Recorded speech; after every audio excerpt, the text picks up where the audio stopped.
it's a good bounce back win for us today. I thought we started the game with the right tone on the defensive end, and so that was that was by design for us to get back. It was supposed to be routine. That's the detail nobody talks about, but everyone understands. These closed-door Team USA evaluation camps are built to be boring on purpose. Controlled access, controlled messaging, controlled hierarchy. Media waits outside, fans get a sanitized update later, and the program moves exactly how it wants to move. Nothing unexpected, nothing dramatic. But then something didn't line up. Late into the night, when the facility should have been dark, the lights were still on. And while players were supposed to be winding down, reports began circulating that leadership wasn't done for the day. They were meeting, quietly, urgently. A meeting that wasn't on the schedule and definitely wasn't meant to be public. And according to people close to the situation, this wasn't about an argument or a blow-up.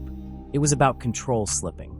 Because something happened on that court that forced Team USA to confront a reality they've been delaying for a while now. And that reality had a name. Caitlin Clark. To understand why this moment mattered so much, you have to rewind to the tension that's been building since the Olympic snub. That decision fractured the conversation around women's basketball. Fans were furious. Debates exploded. And yet, when Team USA still walked away with gold, the establishment got its shield. They didn't need her. The system worked. The hierarchy held. And for the last year and a half, that narrative has quietly guided everything. Caitlin was acknowledged as elite, sure, but never positioned as the centerpiece.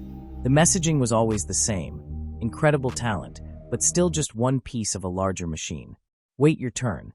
Learn the system. Fit in. What made this even more frustrating for critics is how Caitlin responded.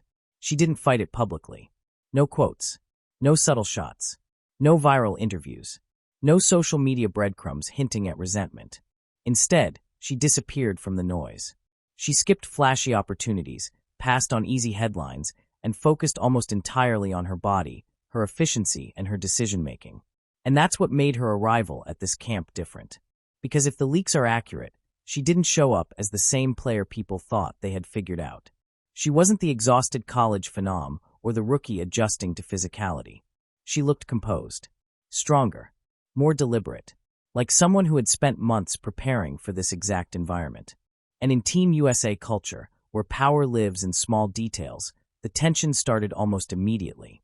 Which brings us to the jersey number incident. On the surface, it sounds trivial, just a number. But inside a program built on symbolism and hierarchy, nothing like that is accidental. Numbers carry meaning, branding, status. And taking away a player's iconic number isn't just cosmetic, it's a message. A reminder. You're not the star here. According to insiders, Caitlin didn't say a word. She didn't push back. She didn't make a scene. She simply put the jersey on. But the mood around her shifted instantly. No smiles. No light energy. No happy to be here vibes. The people in the room described it as someone who had just been given a reason, not to complain, but to compete differently. Then the scrimmage started. And scrimmages like this are where veterans usually reassert order. They slow the pace. They get physical. They force structure. They show younger players that this isn't pickup basketball and that the program dictates how the game is played. It's a system that's worked for decades. But systems only work if everyone agrees to play inside them. According to the leak, Caitlin didn't. The moment everyone keeps pointing to happened fast, less than a minute, but its impact was immediate. The veterans scored first, settled in, and expected her to bring the ball up calmly, look to the sideline, and initiate the offense the right way. Instead, she pushed. She crossed half court in just a few dribbles. The defender, an elite veteran, gave her a fraction of space, respecting the drive. That fraction was all she needed. She pulled from deep. Net. And instead of the gym erupting, it went quiet. Not angry quiet. Calculating quiet. The kind of silence where everyone realizes something just changed. On the next possession, the veterans tried to answer physically again. They forced the ball inside. Caitlin read it early, jumped the lane cleanly, and took off in transition. Two defenders sprinted to cut her off. The smart play would have been to draw contact or kick it out.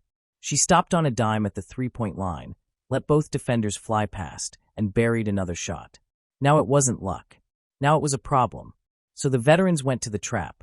the move that's humbled stars for years. Two defenders, early pressure, force the ball out of her hands and reassert control. She split it, and from logo range, she hit a third straight three. 9 points in seconds. And that's the key part people keep missing. It wasn't just the points. It was what those points represented. In under a minute, Caitlin exposed how fragile a slow, control-based system becomes when one player can stretch the floor that far and punish hesitation instantly. That's why the sideline reactions became such a big part of the story. No cheering, no trash talk, just evaluation stares, long pauses, the sense that everyone understood what they were watching, even if nobody wanted to say it out loud. There were also whispers about veteran reactions, about competitive fire giving way to realization. Not defeat, recognition, the understanding that the game being played in front of them didn't look like the game they built their dominance on. And that realization is exactly why the meeting allegedly happened that night. Not the next morning, not after sleep, not after emotions cooled. Because once players leave the gym, narratives start forming.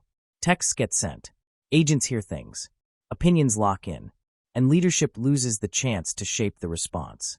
So if the emergency meeting happened, it wasn't about fixing a scrimmage. It was about philosophy. Team USA has long believed that the system must always be bigger than the individual. That ball movement, equality, and structure beat heliocentric stars every time. And for years, that belief delivered results. But Caitlin Clark presents a dilemma they can't solve with tradition. You can't coach her like everyone else without muting her greatest advantage. And if you mute her advantage, you might be making the team easier to guard on the world stage. At the same time, building around her forces uncomfortable conversations about seniority, leadership, and the future of the program. And then there's the business reality nobody likes to say out loud. Attention follows her. Viewership follows her. Momentum follows her. At this point, she's not just on the roster. She's shaping how fans experience women's basketball itself. Which is why the final detail from the night feels so symbolic. As players were leaving the floor, someone young asked Caitlin for an autograph. Shoes, a ball, something simple. The point isn't the autograph. It's who they ran past to get to her.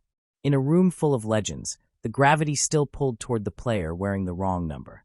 Because you can assign jerseys. You can assign roles. You can assign messaging. But you can't assign gravity. And if this leak is even close to accurate, the emergency wasn't about one practice or one hot streak. The emergency was realizing that the old way might be too slow, and the next era might already be here. And if you want more breakdowns like this, where we follow the leaks, decode the power shifts, and explain what's really happening behind closed doors, make sure you subscribe right now.